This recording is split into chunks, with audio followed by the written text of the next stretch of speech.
inform Senior Counsel Honorable Odhiambo that part of the reason they're having problems is the entire legal team was men.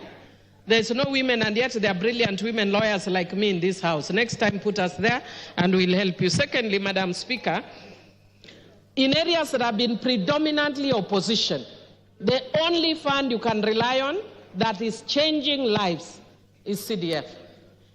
Third, Madam Speaker, in my own constituency, I have seen us move from mud-walled, grass-thatched schools to permanent schools.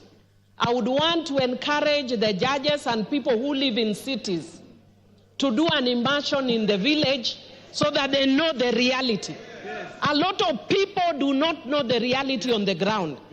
The people who are posh in cities, the lawyers and the ones who are lofty, go to the ground and learn the reality.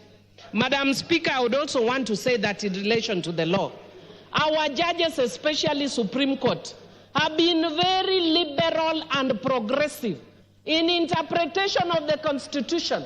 That is why they even interpreted the Constitution to include gay rights.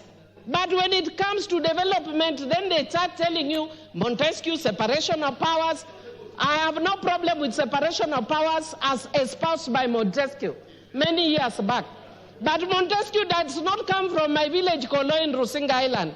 He does not know what people go through. That is a very good concept, that something good is finally coming out of Africa, which is the issue of NGCDF. Development. And Madam Speaker, I was just discussing with Honorable Odhiambo that we must be brave as lawyers. And if there is one legacy we must leave in this house, is to entrench the fourth role of a member of parliament in this country, which is development. If it does not come through NGCDF, it will come through my pocket.